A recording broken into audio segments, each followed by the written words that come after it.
English ವಾಕ್ಯಗಳಲ್ಲಿ there must be ಹೇಗೆ ಬಳಸಬೇಕು? ಇಂಗ್ಲಿಷ್ ವಾಕ್ಯಗಳಲ್ಲಿ ದೇರ್ ಮಸ್ಟ್ ಬಿ ಹೇಗೆ ಬಳಸಬೇಕು? There must be a way, ಒಂದು ದಾರಿ ಇದ್ದೇ ಇರಬೇಕು, ಯಾವುದಾದರೂ ಒಂದು ಮಾರ್ಗ ಇರಲೇಬೇಕು. ಮಸ್ಟ್ ಬಿ ಅಂದರೆ ಇರಲೇಬೇಕು. There must be some mistake, ಏನೋ ಒಂದು ತಪ್ಪು ನಡೆದೇ ಇರಬೇಕು. There must be a reason for this, ಇದಕ್ಕೆ ಒಂದು ಕಾರಣ ಇದ್ದೇ ಇರಬೇಕು. There must be someone inside the room, ಕೋಣೆಯ ಒಳಗಡೆ ಯಾರೋ ಇರಲೇಬೇಕು.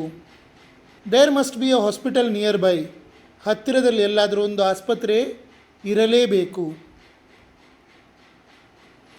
There must be water in the bottle, ಬಾಟಲಿಯಲ್ಲಿ ನೀರು ಇದ್ದೇ ಇರಬೇಕು ಅಂದರೆ ಇರಲೇಬೇಕು. There must be a key to this lock, ಈ ಬೀಗಕ್ಕೆ ಒಂದು ಕೀಲಿ ಇರಲೇಬೇಕು.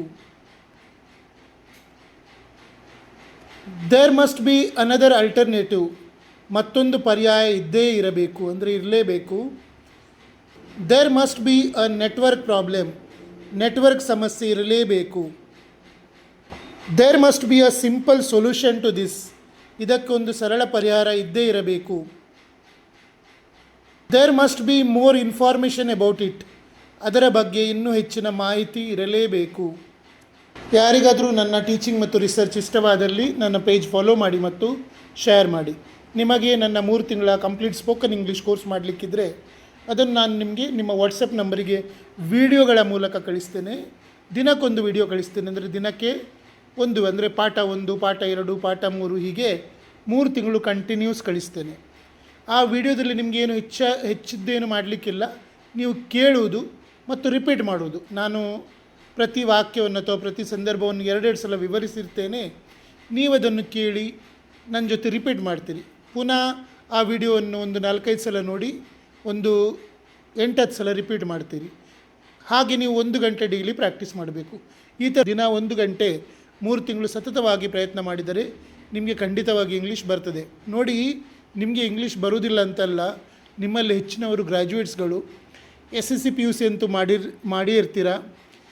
ಅಂದರೆ ನಿಮಗೆ ಇಂಗ್ಲೀಷ್ ಓದಲಿಕ್ಕೆ ಬರೀಲಿಕ್ಕೆ ಬರುವುದಿಲ್ಲ, ಇಂಗ್ಲೀಷ್ ಅರ್ಥ ಆಗೋದಿಲ್ಲ ಅಂತೇನಿಲ್ಲ, ಎಲ್ಲ ಗೊತ್ತುಂಟು ನಿಮಗೆ. ಬರೀ ನಿಮಗೊಂದು ಅಂಜಿಕೆ ಇರ್ಬೋದು, ನೀವು ಮಾಡಿರೋ ವಾಕ್ಯ ಸರಿಯೋ ತಪ್ಪೋ, ಆ ವಾಕ್ಯ ತಪ್ಪಿದ್ದಲ್ಲಿ ಜನರು ನಗ್ತಾರೋ ಏನೋ ಅನ್ನೋ ಅಂಜಿಕೆ. ನನ್ನ ಈ ಕೋರ್ಸ್ ನಂತರ ನೀವು ಕಂಪ್ಲೀಟ್ ಕೋರ್ಸ್ ಮಾಡಿದರೆ ನಿಮಗೆ ನೀವು ಏನು ಯೋಚನೆ ಮಾಡ್ತೀರೋ, ಕನ್ನಡದಿಂದ ಇಂಗ್ಲೀಷಿಗೆ ಟ್ರಾನ್ಸ್ಲೇಟ್ ಮಾಡಿ ಯಾವ ವಾಕ್ಯವನ್ನು ಮಾಡ್ತೀರೋ ಅದು ನಿಮಗೆ ಎಕ್ಸಾಕ್ಟ್ಲಿ ಸರಿಯೋ ತಪ್ಪು ಅಂತ ಗೊತ್ತಾಗ್ತದೆ. ಒಂದು ಸಲ ನಿಮಗೆ ಸರಿಯೋ ತಪ್ಪು ಅಂತ ನೀವು ಮಾಡಿದ ವಾಕ್ಯ ಗೊತ್ತಾದ ಮೇಲೆ ನೀವು ಖಂಡಿತವಾಗಿ ಮಾತಾಡ್ತೀರಿ. ಈ ಕೋರ್ಸಿನ ಫೀಸ್ ಜಾಸ್ತಿ ಇಲ್ಲ, ಬರೀ 599 ರೂಪಾಯಿ, 599 ಓನ್ಲಿ.